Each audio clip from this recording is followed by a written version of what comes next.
and welcome once again to our Modern Minds on Jewish Matters Wednesday night series. Thank you so much for being here. I want to express my appreciation to Albert and Heidi Proa, who are sponsoring this series, and we thank them for their generosity. We have a great pleasure tonight to host one of the premier leaders of American Jewry, Rabbi Dr. Tzvi Hersh Weinreb.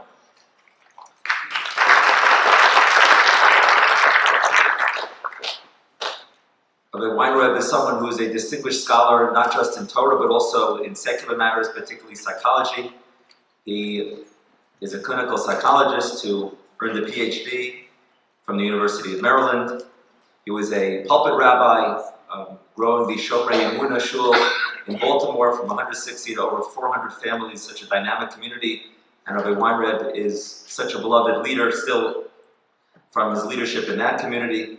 And he served as executive vice president for quite a number of years, and now he's emeritus at the Orthodox Union, really taking the Orthodox Union, which of course is such an important national, international organization, to new heights. I want to recognize Rabbi Alan Kalinsky, who's the West Coast director of the OU, and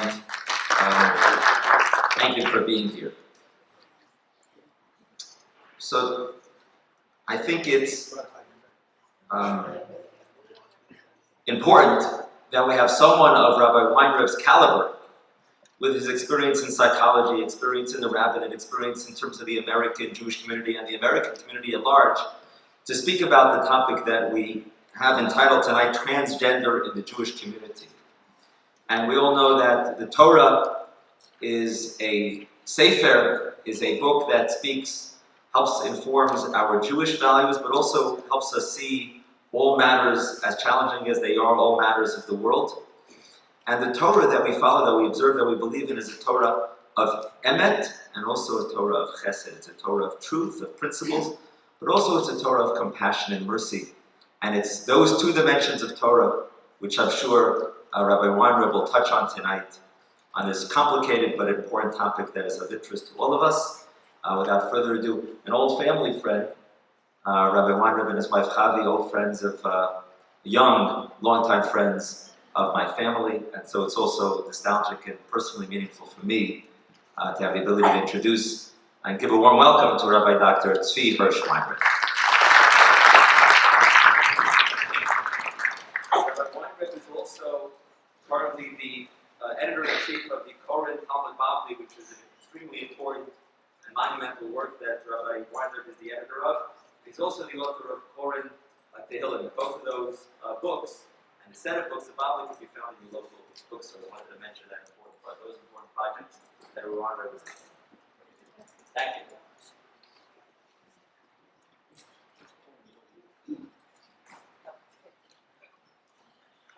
Thank you very much, Rabbi Top. It's a pleasure in many ways to be here. But as Rabbi Top mentioned, friendship that I and my wife Rabbi have with the rabbi's parents, with his late father, Olav Shalom, who was a dear friend of mine going back to our high school days long ago, and to his mother, may she be well, with whom we just shared a little reunion that we had at the home of a third friend on New Year's Eve. This is past New Year's Eve. So, besides everything else, I can say to Rabbi Top, I knew him when. I knew him when he was a little boy.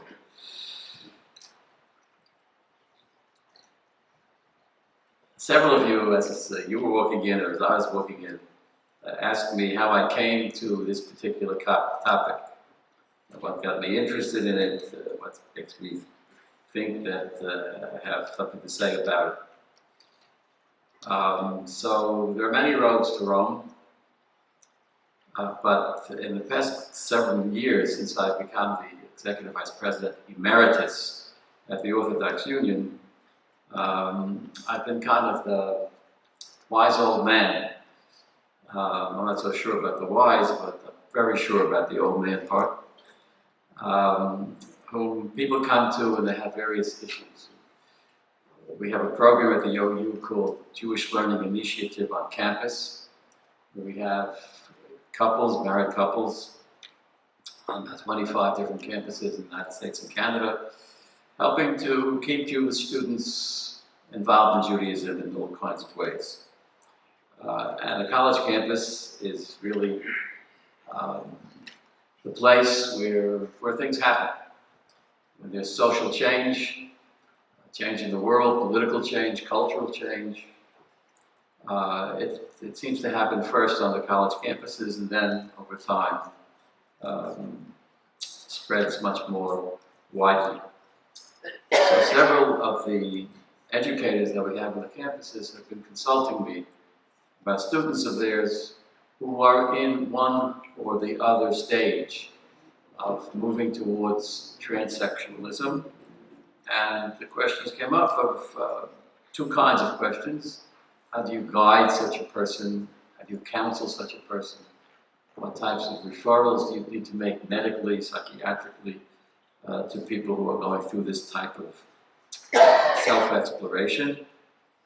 And also, halachic kinds of questions. How do we treat a person who has gone through a change of gender change from the Torah perspective? The Torah distinguishes between men and women in various ways, certain religious obligations, mitzvot, that are incumbent upon men and not women, vice versa. Where does a transgender person fit in? I'm not sure how this happens. It used to be a time, not so long ago, when if you gave a talk as Jacob, and I've spoken here several times before, some of the people who were locals knew about the talk, and that was about it. But certainly, a talk, even in a city as cosmopolitan as Los Angeles, it didn't make you world famous. People in Jerusalem, or people in Bangkok, or people in Melbourne, or people in Johannesburg, or people in London didn't know that this fellow named Weinreb was going to be giving a talk on transgender issues in Judaism at Beth Jacob congregation in Los Angeles.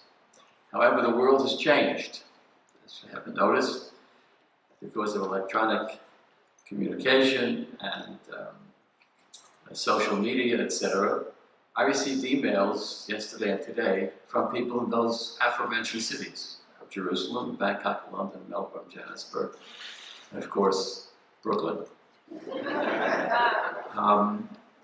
And people expressed to me their concern about what I were going to speak about, what I would say, what I would not say, how I was going to handle this topic. Several of the people identified themselves to me as transsexuals themselves, several as, whatever the proper word is, as anti-transsexuals themselves. So I got it kind of from both sides. Rabbi, you be careful not to say this, don't say that, say this, and say that. And there's an important reason for it. And the reason, in my mind, the imagery in my head, has to do with stabbings. All of us are concerned with the stabbings that are going on in Israel on almost a daily basis, which have their roots in terrorism. The most recent stabbing incident that I read about news just a couple of hours ago was a stabbing of a Jewish young man in Brooklyn. So it's not limited to Israel or Jerusalem or Beth Shemesh or Tel Aviv or wherever.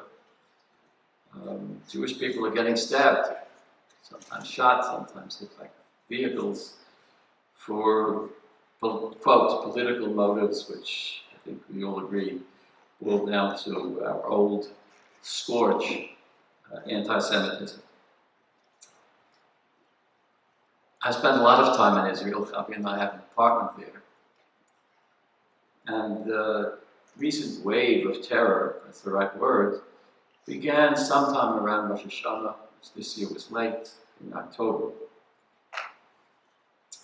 But there was a stabbing before that, early in the summer. And it occurred just 2 or 3 blocks from our apartment, and just maybe 10 yards from the headquarters of the Orthodox Union in Jerusalem, the OU Israel Center.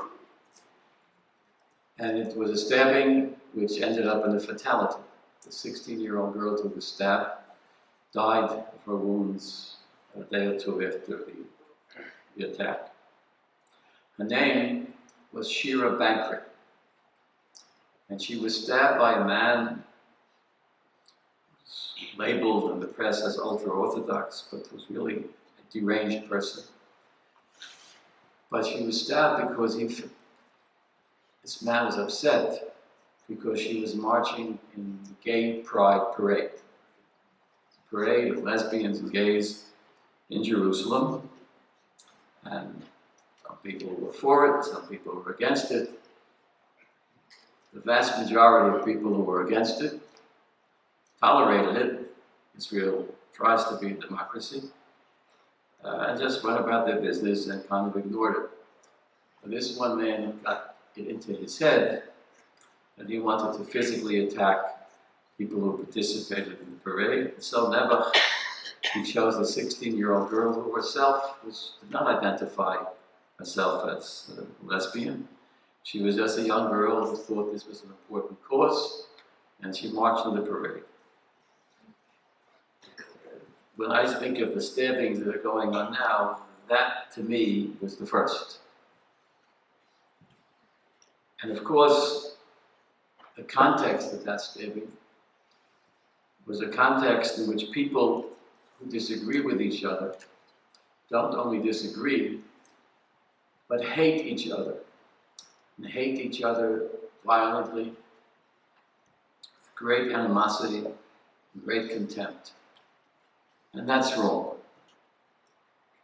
Disagreement is acceptable, but there are guidelines in our religion, in humanity, for ways to disagree.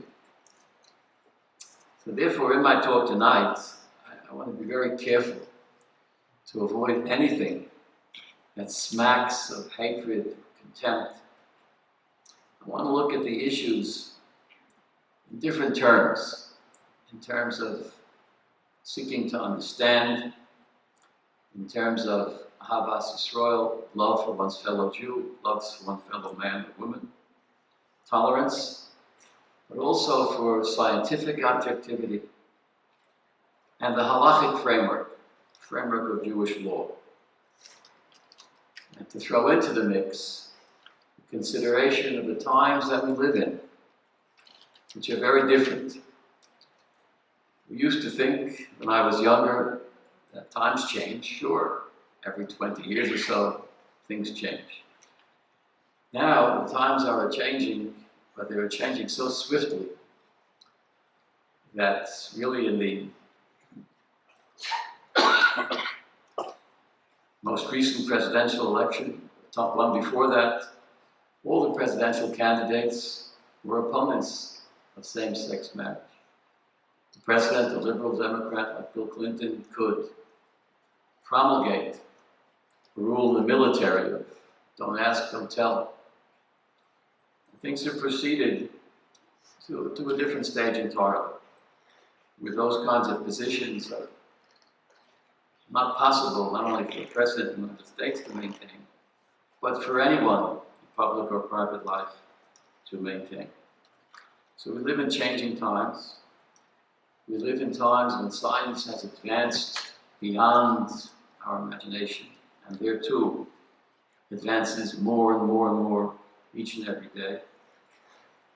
And there's a liberal political agenda which is captivating the world, that's captivating this country.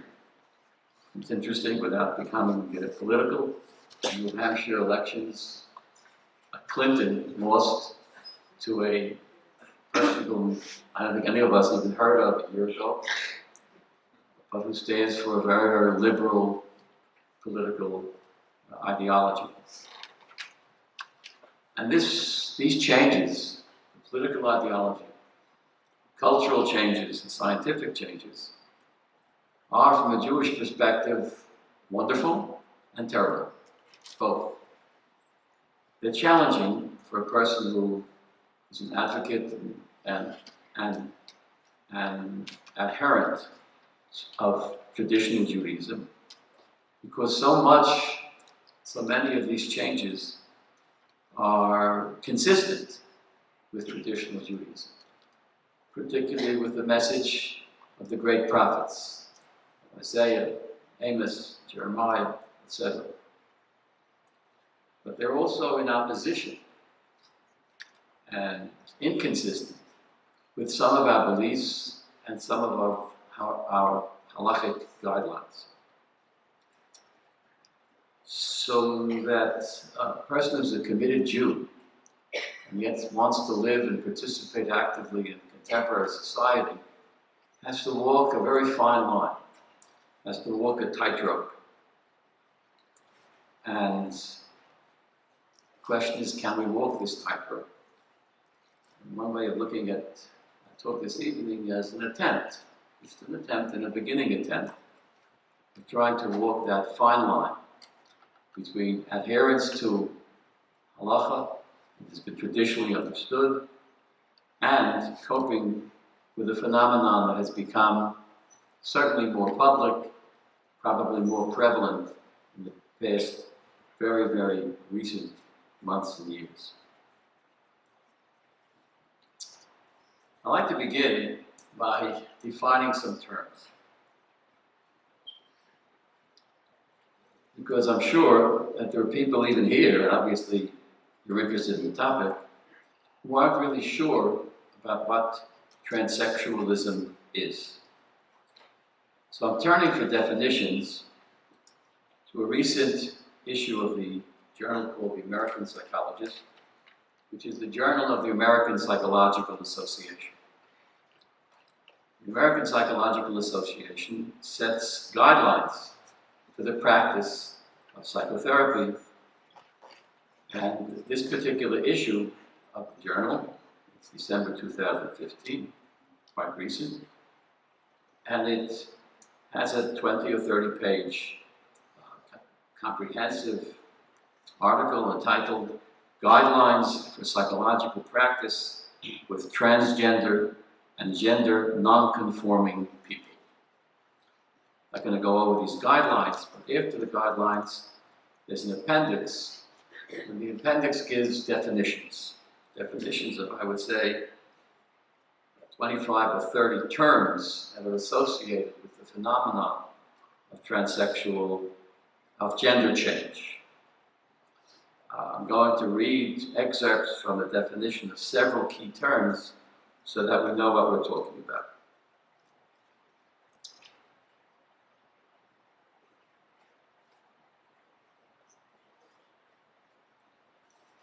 Let's begin with the term transsexual.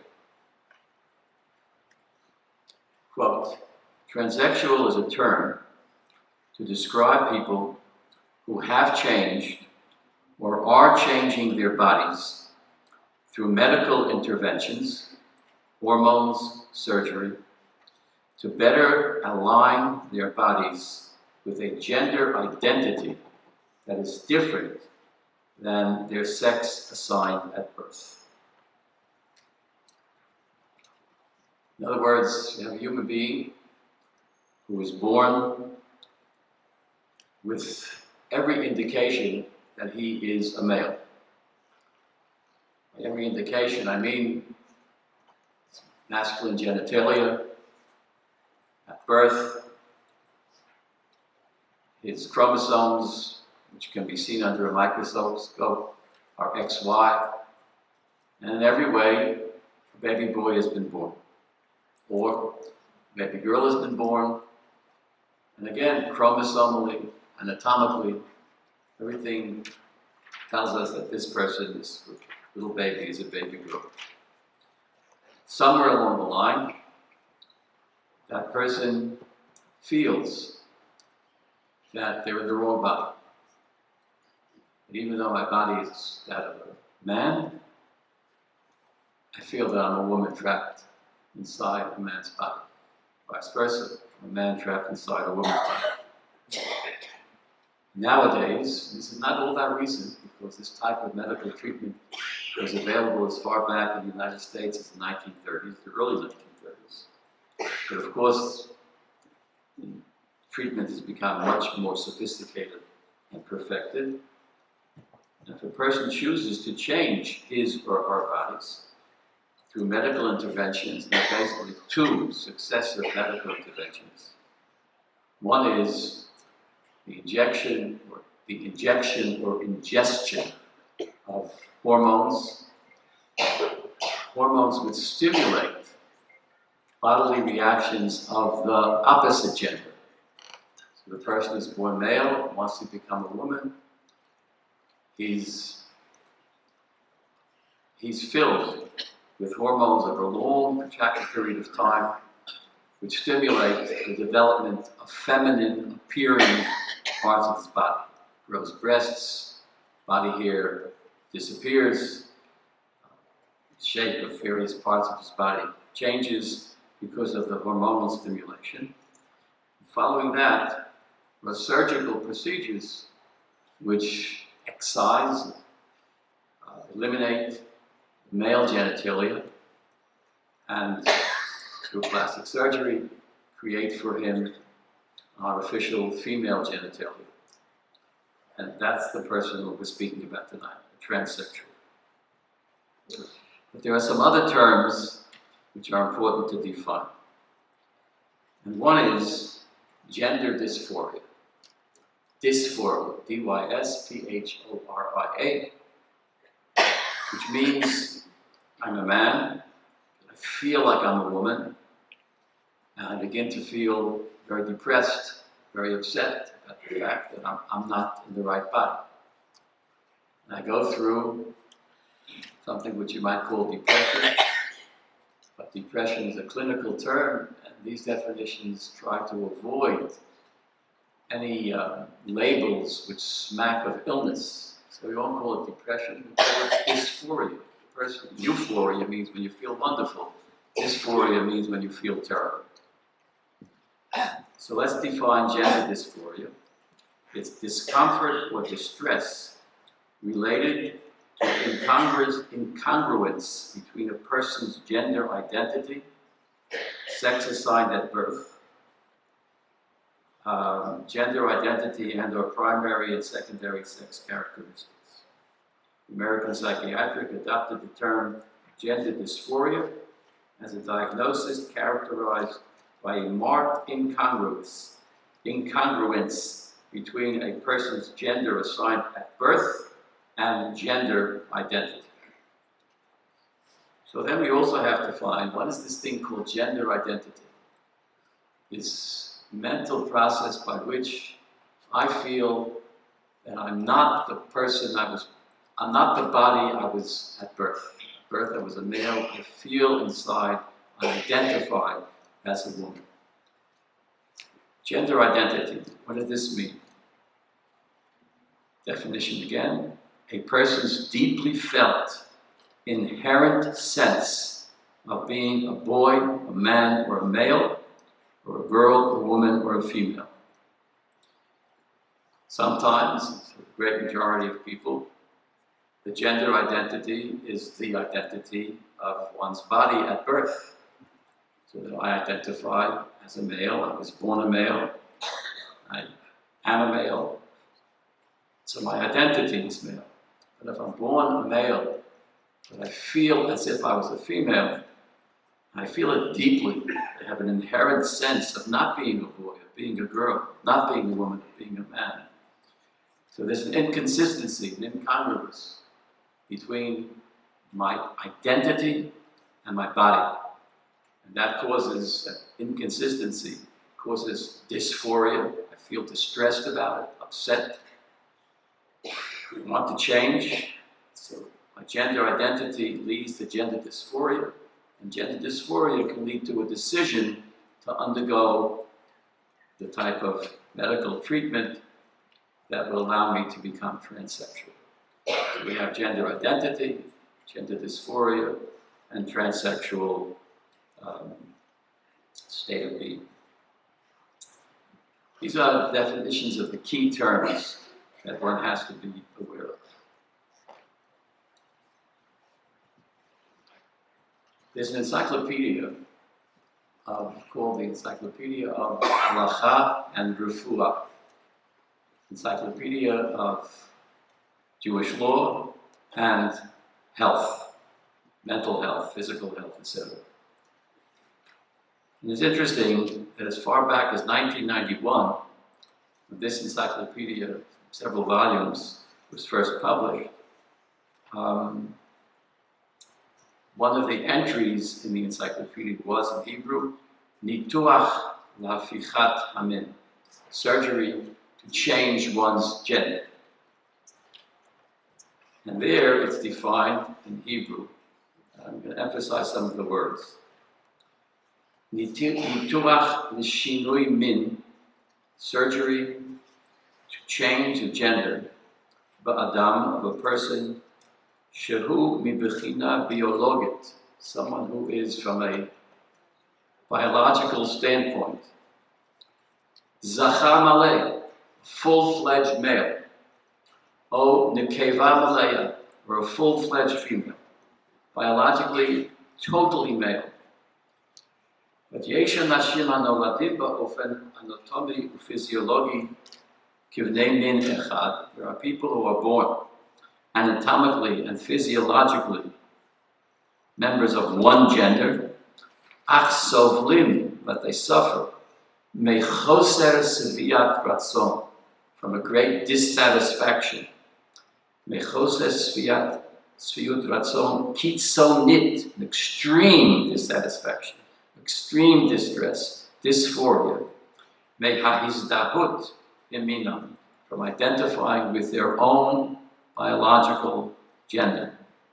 Umargishim sorech nafshi chazak, and they feel a mental need, great need, powerful need, lihiyos mizuhim, to become identified im hamin ha'acher, with the other gender.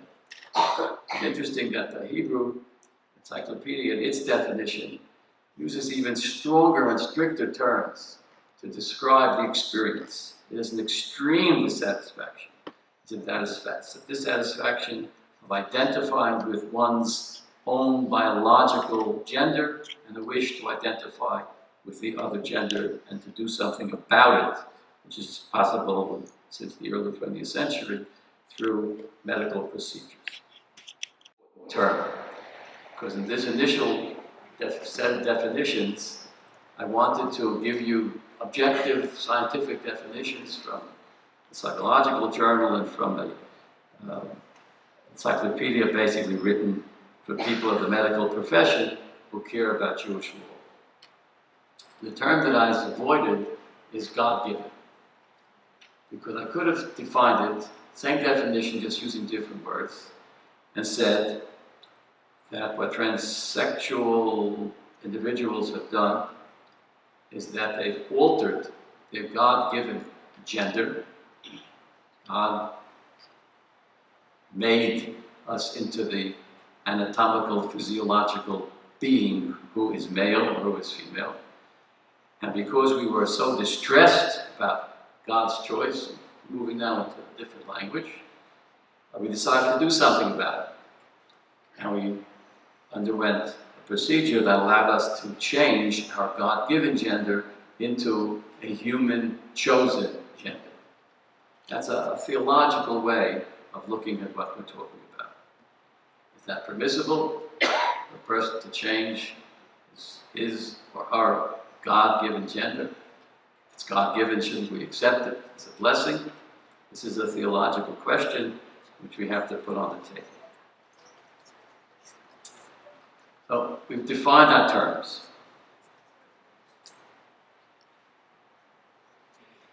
Now, what I'd like to do is tell you what transgender is not. Because very often, in the years that I've been studying the topic, meeting and speaking, interviewing transgender people,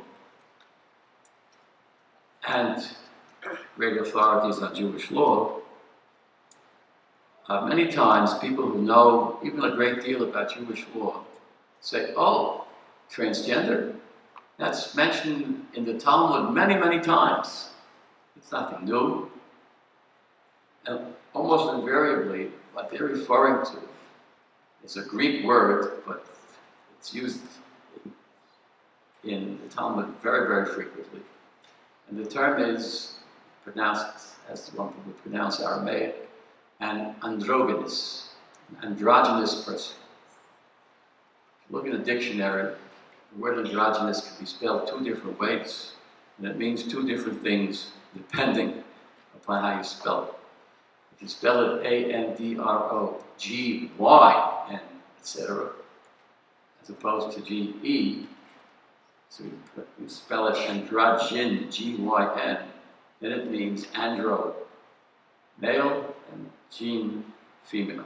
A person who's born with both sets of genitalia. A person who's born both male and female.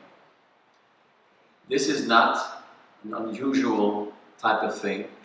It's more common among some animal species than others. It's more common in cattle, for example, than it is in humans. But it's a human phenomenon. Sometimes it's as clear as the Talmud describes it. A person is born with both sets of genitalia. It does happen. In the Talmudic times, of course, the Talmud didn't know about genes, G-E-N-E-S, and didn't know about chromosomes. But invariably, a person who's born as an androgynous or androgynous person, chromosomally is one or the other. And nowadays you can determine it's XY, male, or XX, female.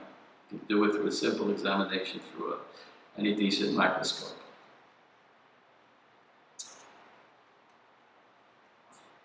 The Talmud speaks at great length, and Jewish codes of law, Rambam, Maimonides, and the Shulchan Aruch, routinely speak about the status of this person who is both male and female. And there are great differences in Jewish law between a man and a woman in terms of Jewish law. For example, a man is responsible to do even those mitzvot which are time-bound mitzvot. The term is to do mitzvot which are zman grom, meaning they are related to time. For example, simple example, wearing tefillin. A man, a male, is obligated to wear tefillin every day except for Shabbos, Yom Tov. Every day, but only during the daytime, and only during weekdays, not on Shabbat, and not at night. So therefore it's a time-bound mitzvah. It's related only to a specific time of the week, specific time of the 24-hour day. And therefore, men are obligated in tefillin, women are not. May or may not women choose to put on tefillin? I'm not going to get into that. Perhaps yes, perhaps not. But they're not obligated to do so. A male is. Tzitzit, woman is not obligated in the mitzvah of tzitzit, because tzitzit are only daytime, not nighttime. There are other mitzvot which are not time-bound. Classic example, an easy example, is a mezuzah. To have a mezuzah on your doorpost, nothing to do with time.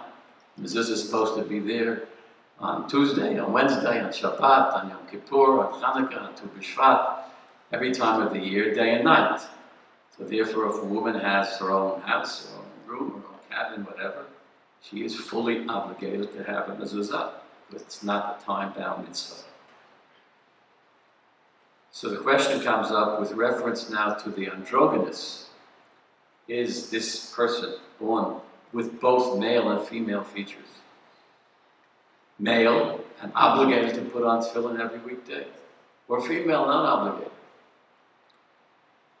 There are many, many other halachic differences, but I'm just going to look at that one now, but it's an easy one, tefillin.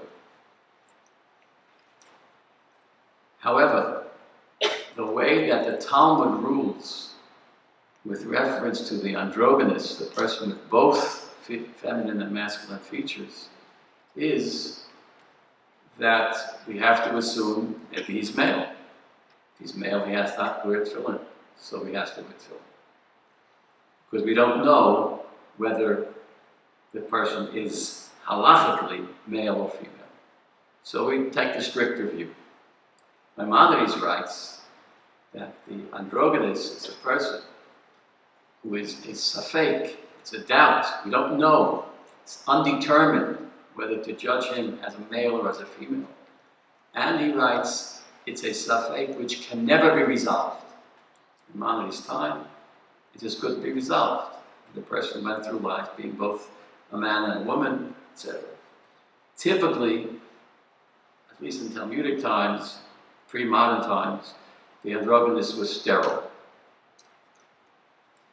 Could not engage in procreation as a male or as a female. However, the reason I was so careful to define the terms of transsexualism at the beginning of my talk is that androgynous is not a transsexual. An androgynous is a person who's not born fully male and then decides because of inner psychological processes to identify as a female. An androgynous is a person who is both male and female. In more modern terminology, androgynous is a perfect example of a person who is gender ambiguous or gender anomalous. That's not what a transsexual is. A transsexual is a full-fledged anatomic, physiological, chromosomal male who for inner compulsions, inner reasons, wants to be female or vice versa. It's two different kinds of things. It's very important to get that clear. Nowadays, I'm told by people who are in neonatal pediatrics or obstetrics that it's not uncommon, it's rare, but not all that uncommon, to deliver a baby, and you see from the beginning that this baby is gender ambiguous. It's not clear, is this a baby boy or a baby girl? And there are various interventions that are done. Until very recently, they were done without consulting the parent. They were just done quickly, and the parent was told, generally the decision was to render the child female, because it's easier to eliminate the male genitals and to tamper with the internal organs of the baby at that stage especially. So the tendency was to tell no one but just identify the child as a girl. Chromosomally, the child could have been a male. And often, when such children would grow up and reach puberty, we began to see that this child grew a beard, the voice was masculine rather than a feminine voice, etc. That's not what we're talking about tonight. And that has its complications, both halachic and medical and ethical complications. We're talking about something different, a person who's fully male, but whose identity identifies as female, or fully female identifies as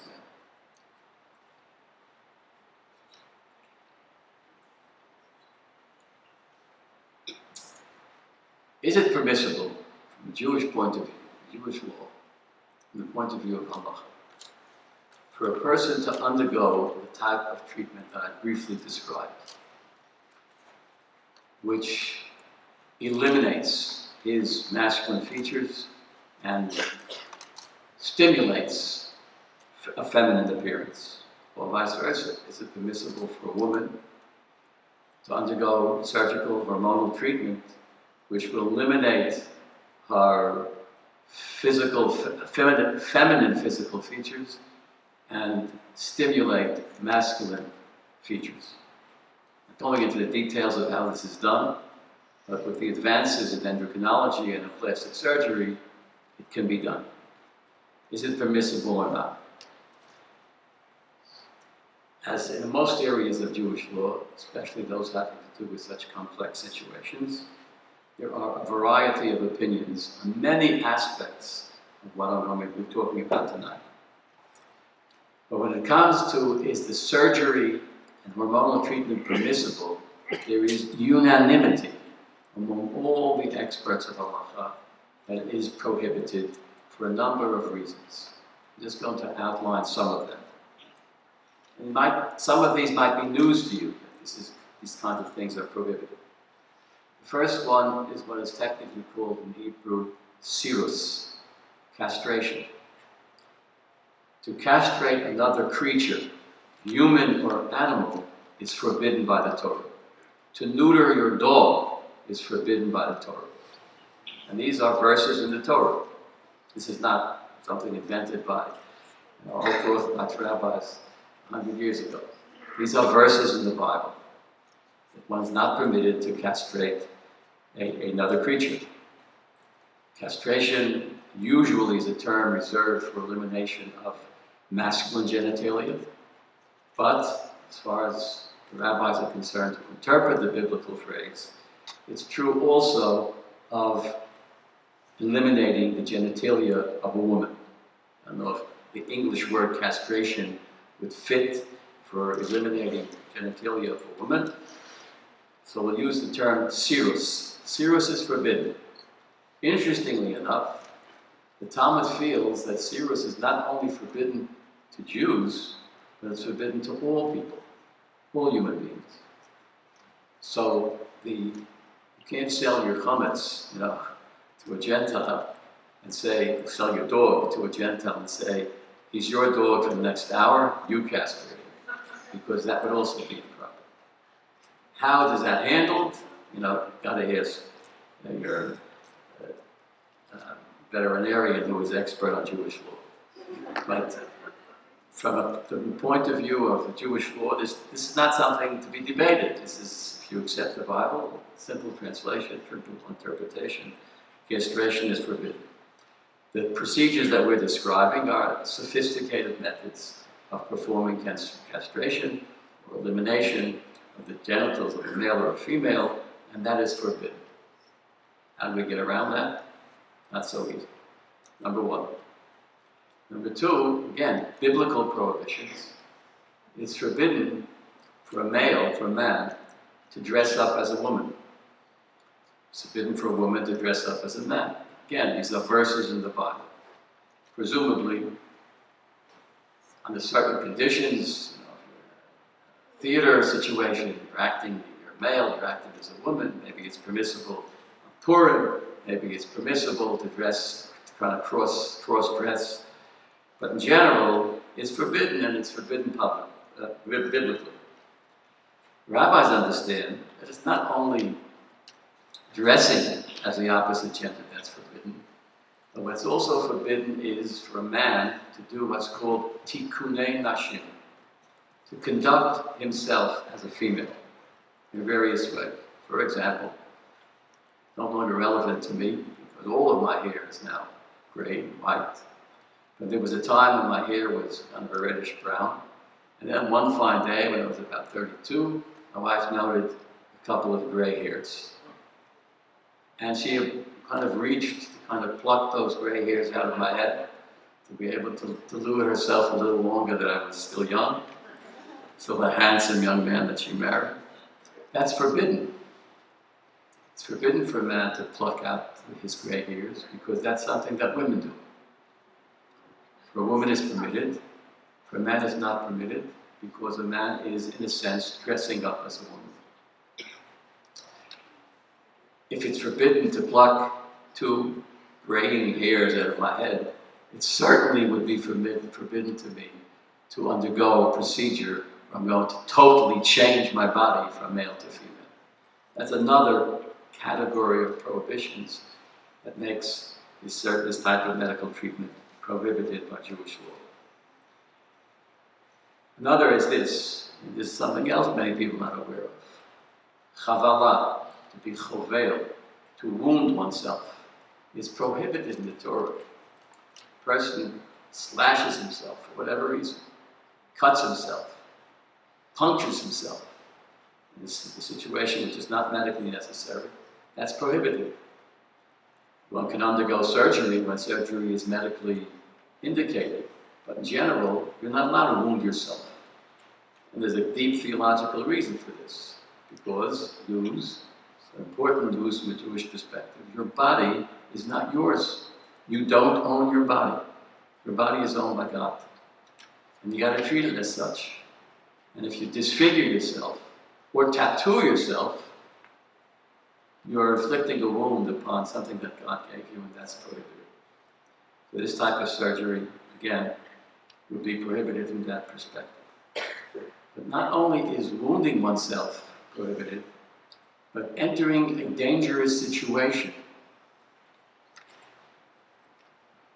unnecessarily is prohibited. Entering into a situation of a sakana, is prohibited. All surgery and all general anesthesia comes with great risk. And therefore, one cannot just arbitrarily decide to undergo surgery or undergo anesthesia unless it's medically indicated. Another reason against it. There are other reasons. One of the primary mitzvot incumbent upon all of mankind is to procreate. Population control is not something that Judaism condones very easily.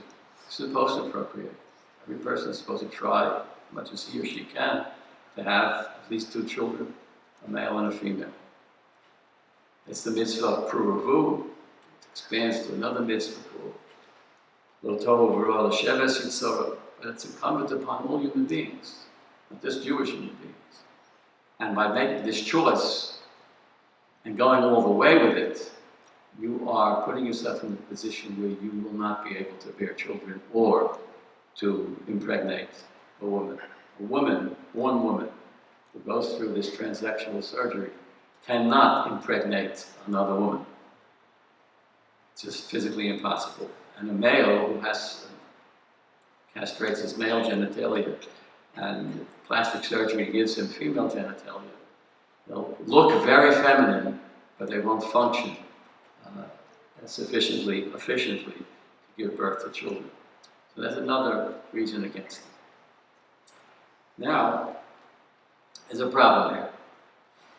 Because for all of the above, castration, cross-dressing, wounding oneself, endangering oneself unnecessarily, etc., there are exceptions to those prohibitions. As there are exceptions to almost every prohibition in the Torah. And the major exception is pikuach nefesh. If my life is in danger, and of course you can do all of the above. Often women are sterilized, men have vasectomies, because for medical reasons it's necessary. Their lives, their emotional lives, physical lives are in danger. And even the most strict rabbi will permit those kinds of procedures in situations of pikuach nefesh, when life is in danger. If you keep Shabbat 100%, but your life is in danger, you're allowed to get in the car or have someone else take you and drive to the closest hospital and do whatever is necessary, even on Shabbat, even on Yom Kippur.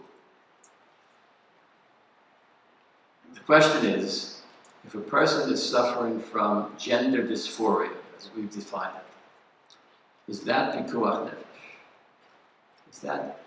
Is that person's life in danger? I'm a male, I feel that I'm a female, I feel that I'm imprisoned in my male body. Is that life-threatening? That distress that I'm undergoing, is that life-threatening enough to justify the surgical hormonal procedure? In some situations, yes. The college educators that I mentioned to you at the beginning tell me that the students they deal with tell them, if I can't change my body to the opposite gender, I'm going to commit suicide. And some have. Well, it's that serious, it's a serious possibility of suicide. And surgery is permitted. But one has to really weigh, is this distress that severe or not? And that's an unanswered question. And that's why ultimately, when one deals with individuals who are suffering from gender identity issues, from gender dysphoria, one has to be able to assess with consultation with experts in the field, psychiatric experts, how powerful is this need? Is it something that is really life-threatening? Or can the person somehow live in the body that he or she was born with? And then we have another set of questions. This is kind of Roman numeral 1. Is the surgery permitted? I've listed 5 or 6 major reasons why it's not permitted, but then there's the other way of looking at it. Is this something that's life-threatening? Is being in the, quote, wrong body that you feel deeply inside of you is wrong, is that life-threatening or not? Suppose you have what's much more common. The person has, for whatever reason, undergone a gender change. And now the person is a transgender person. Comes to you as a in appearance, a full-fledged woman, or a full-fledged man, but was born with the opposite gender. What do you advise that person in terms of mitzvot? Here's this man, looks to me like a man, and externally he certainly looks to me like a man. He has a beard, balding, pot belly, he looks male all the way. And, I don't want to be immodest about it. We happen to, be in the same locker room, and I've seen that he is a male. I mean, he has male genitalia. What looks to me like male genitalia. I didn't look all that closely, but it looks like male genitalia to me because the plastic surgeon did one great job. And the person now asks me, and I'm a rabbi. He's not asking me any great, earth-shaking question, just simply this. It's Sunday morning. Do I have to put on tefillin? Am I obligated to do so? I'm a man now. Or, if a woman comes to me, she looks 100% to me like a woman, and my wife was in the locker room with her and tells me she's a woman. And she tells me, I don't want to put on tefillin. Am I obligated to do so because I once was a man? Now I'm a woman. One of the ways I'm going to show that I'm a woman is I'm not going to wear tefillin. And the great majority of Jewish women don't wear tefillin. That's perfectly fine. What does the rabbi tell this man who's now a man, or this woman who's now a woman? It's very interesting. Again, there's some disagreement. There was a rabbi in Jerusalem who passed away some years ago. His name was Rabbi Waldenberg. And he felt very strongly that you are what you look like. That your current appearance is what you are. If today you look like a male, you're a man, you must wear tefillin no matter what your original gender was, and vice versa. He is in every Orthodox transgender person, transsexual person that I've met quite a few now, knows about this position of this Rabbi Waldenberg. What they don't know, what I want to know, is that he is in the distinct minority. Distinct minority means he's a minority of one. And on any issue in Jewish law, we're always going to find one rabbi who has an extreme position. The vast majority of rabbis, for a variety of reasons that I can possibly go into tonight, feel that one's birth gender is halachically one gender forever. And all the hormonal and surgical interventions, no matter how expert they are, and no matter how real they look, they are artificial. And let me tell you something, an artificial limb is not a limb, halachically. It's a piece of wood or plastic, etc.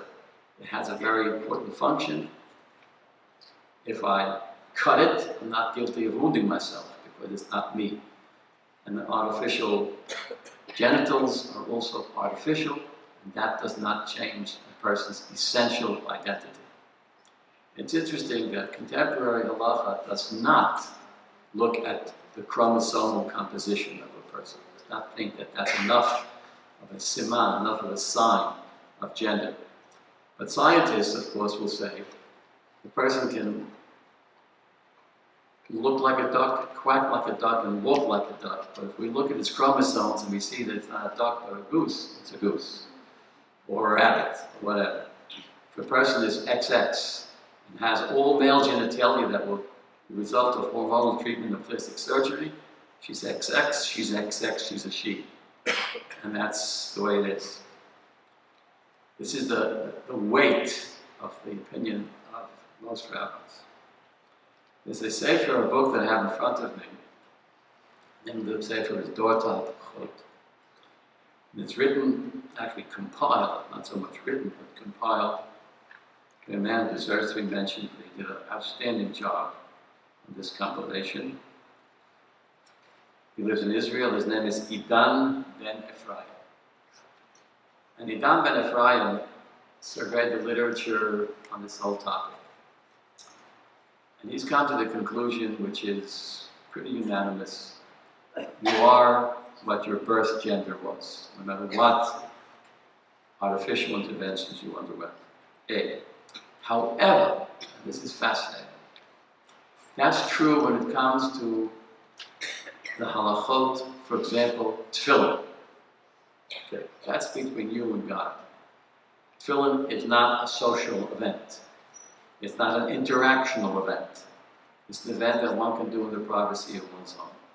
And the same thing is true with other mitzvot like tefillin, which are only obligatory for men. Tefillin, tzitzit, sukkah, lulav, shofar. Women generally do some of these mitzvot, but they're not obligated to do so, and men are. But all of these things are done, they're not part of a social context. What Rabbi Ben Ephraim does, he brings so many proof texts to support this. When it comes to a social interactional context, then we don't follow the person's birth gender, but rather the person's current appearance. He concludes, if this person comes to me now, he says, I was born a woman, I underwent the surgery, I'm not a man. And he asks me, he's seriously interested in becoming an observant Orthodox Jew, or returning to become an observant Orthodox Jew. And he tells me, how should I dress? I look like a male, identify as a male. If you're telling me that halachically, since I was born female or a woman, I should tell him, suggests Rabbi Ben Ephraim, dress the way you are now. You're a man, dress as a man. You're now a woman, dress as a woman. Because the way you dress is not a matter just between you and God. It's you in an interactional social context.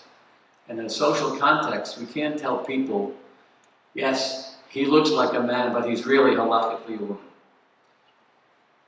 And by the way, to reverse the procedure is possible, but that's even more dangerous.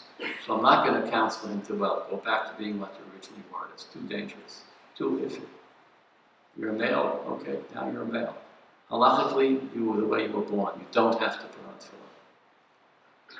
But continue to dress as a male. And then, and this is the real question that the rabbis, young rabbis out in the college campuses ask me, we have an Orthodox synagogue. Where does he sit? Does he sit in the men's section or the women's section? Where does this person sit? And here, suggests Ben Ephraim, is another example. It's a social context. In the social context, if he looks like a man, he sits among the men, even though he is halachically a woman. And vice versa. If she looks like a woman, she sits in the women's section. This is his opinion and his recommendation. And it's the one that at this point in my development as an advisor to younger rabbis, the position that I think makes the most sense. But Rabbi Ben Ephraim, in his work, in his book, is very fair and objective, and he shares the other opinions of other people. And other opinions are, create a third section in the shul for this person. Not for the man, not for the woman. There's even an opinion, and I very much disassociate myself with this opinion. And this is where I reach a conclusion. But I want to share with you the sensitivity of not just this rabbi, but about 20 other great rabbis over a 700-year span. He quotes all these rabbis because of the position of one contemporary rabbi.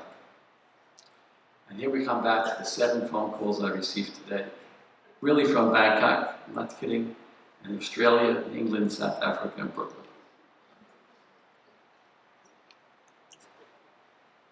They tell me that they have been told, they're all many of them, several of them identify to me as transsexuals, and they told me horror stories about how they were rejected from Orthodox synagogues. And the horror stories are based upon this ruling, which reads, quote, a person who has undergone the surgery, changing from male to female, female to male, has left the Jewish community. He is no longer to be considered Jewish. He is considered like a apostate. What he cooks is forbidden. The wine he touches is forbidden. He can't marry a Jewish, whatever, male, female. And if we lived in a country which allowed us to excommunicate him, we should excommunicate this person for what he did. That's an extreme position. And Rabbi Ben Ephraim, in this particular book, takes issue with this. It says quite the contrary. This person must be integrated into the community to the fullest extent possible, in every possible way. And he quotes a variety of rabbinic authorities going back to Maimonides. Maimonides wrote a letter called Igeret Hashmad. Maimonides lived in the 12th century, a long time ago. And he was dealing with communities where the entire community converted to Islam or to Christianity, in this case mostly Islam. Under the sword, they converted to Islam. And because they did this, they no longer kept the Sabbath, they no longer ate kosher, etc., etc. The Rambam writes, quote, Ein ra'ui laharchik v'chalalei Shabbatot. It is not possible to reject, it's not proper to reject, to expel such individuals.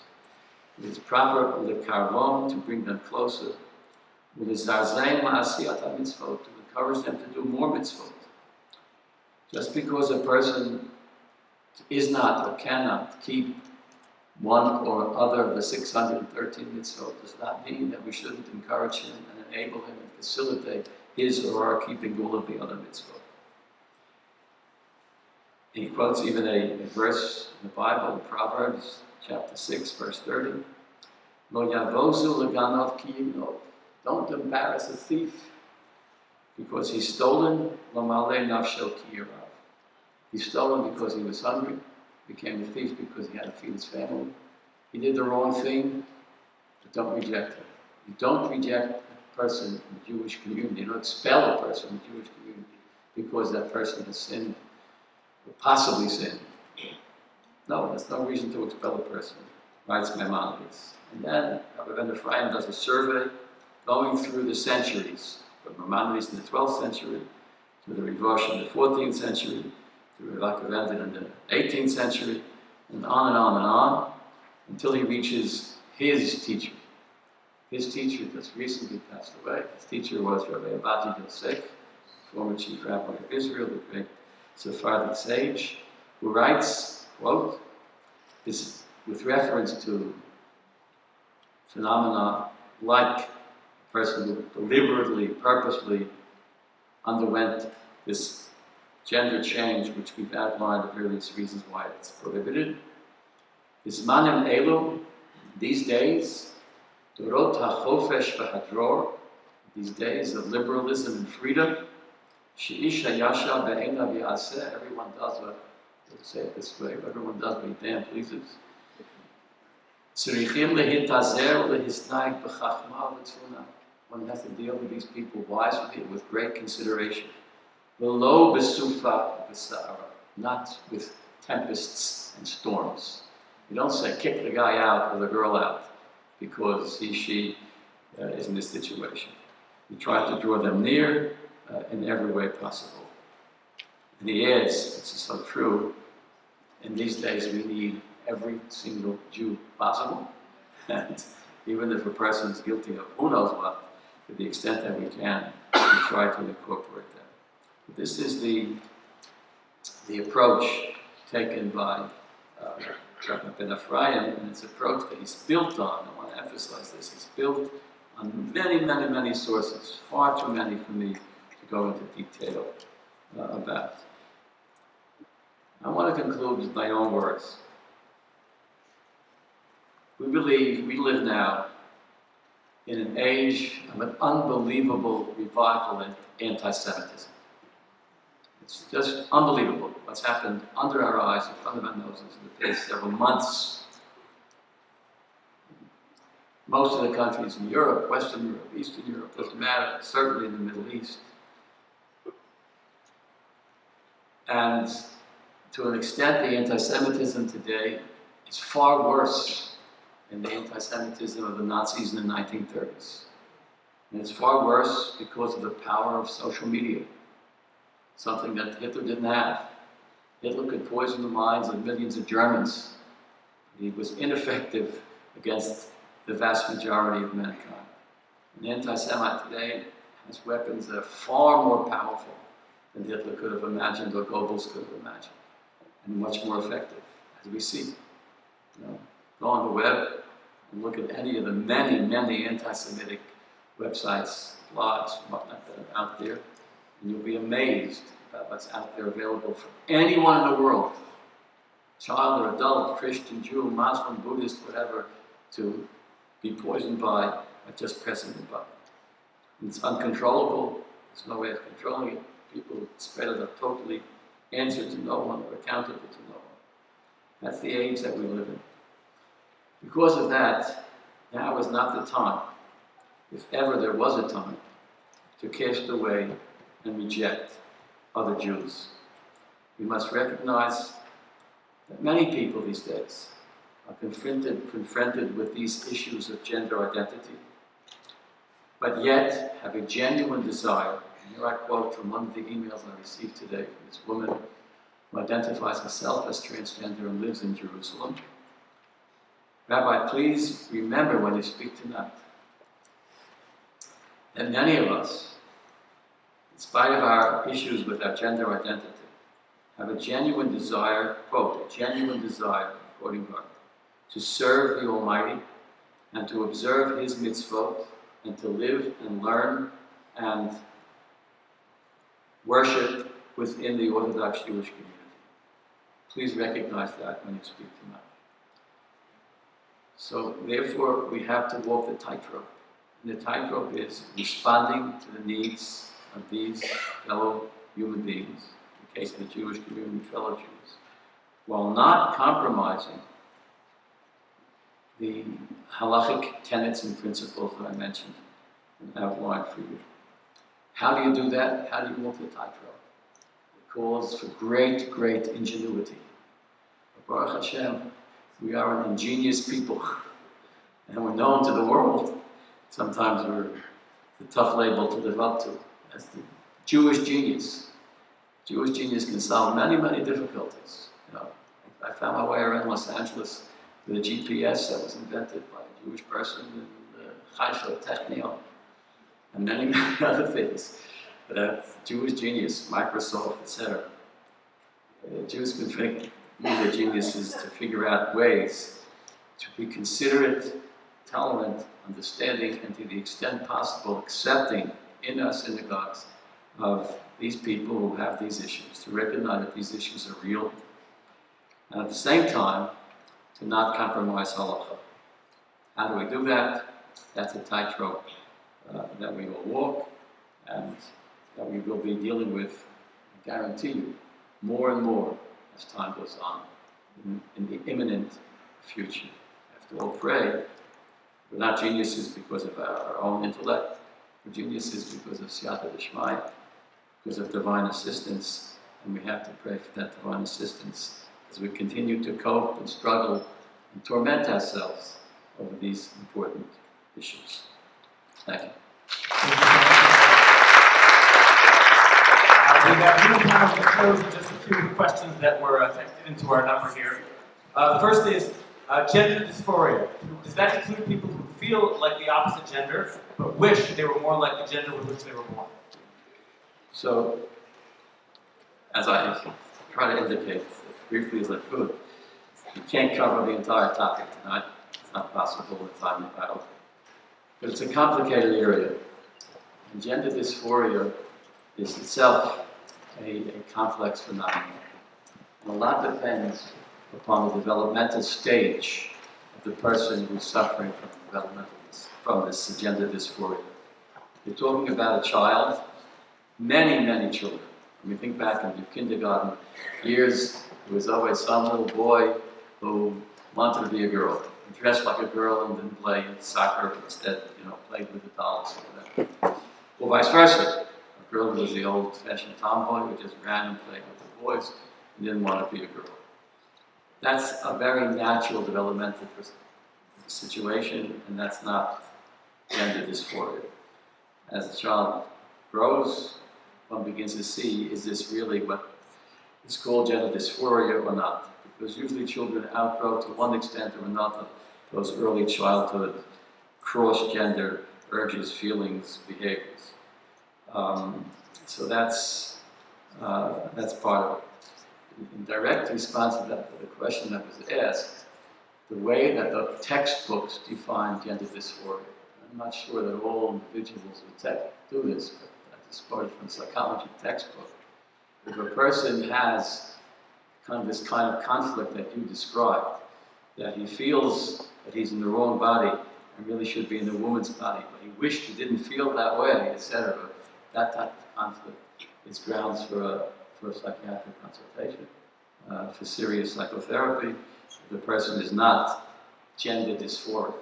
The person with gender dysphoric is a classic example that you see on TV these days. The person who says, I feel trapped, I feel it's not me, my body is not me. Now there are those who argue in the psychiatric profession that too is a psychological phenomenon, and that the best way to treat gender dysphoria is not through the surgical option, but it's through psychoeducation, through psychiatric treatment, through hormonal stimulation, which is supportive of the original birth gender, etc., etc. But we live in a political climate that doesn't allow for the proper research to be done and for the proper treatment to be done, which is a problem in the entire area of gender issues, whether it's same-sex attraction, etc. The political climate has successfully, in recent years, been able to shut down research and treatment or experimental treatment of any kind of gender disorder because of a political ideology. And that's another problem that we face. But there are still courageous people out there, I named some of them in my files, who are legitimate people and institutions of great renown who want to experiment precisely with this, with gender dysphoria. We're not talking with a person who's an androgynous, we're talking about a person who's a full-fledged male. If you have enough scientific know-how to change him into a female, shouldn't you have enough scientific know-how to make him more comfortable in his real body? And this is a question Professor Richards asked this at the University of Toronto again and again and again. But he doesn't have a lecture career in the United States. Just we're going to have one time for a final question there. Others, and perhaps you may stay around for personal questions. What would you talk or counsel someone in terms of marriage after going through this surgery? The marriage of a person who has gone through, who is a transsexual, has become female when he was born male, or she's become male if she was born female, etc. The marriage is one of what we used to call a marriage of convenience. It's not a marriage that can lead halachically to procreation, by definition. It's a marriage that's fraught with all sorts of difficulties, psychological and physical. Is that person going to marry another transsexual who is now of the opposite gender? Is that a good match or not? So I did a literature search of literature on that, and it's very, very paltry. But you have are examples, one in Denver very, very recently, of a woman who felt gender dysphoria, wanted to change into a man, and did, but obviously didn't go all the way, and didn't allow our female genitalia to be surgically removed, and gave birth to a child. And there's a picture in the local newspaper about this person who looks very, very male and masculine, but gave birth to a child. And this, to some people, this is like ridiculous. I mean, how can this person insist I'm a male when he gave birth to a child? So obviously he conceived through artificial insemination, but still he conceived. But obviously that person, I would argue, is not fully transsexual because that person did not go through the full surgical procedure for his or own understandable reasons. She was born as a woman, she had maternal instincts, and she wanted to have a baby.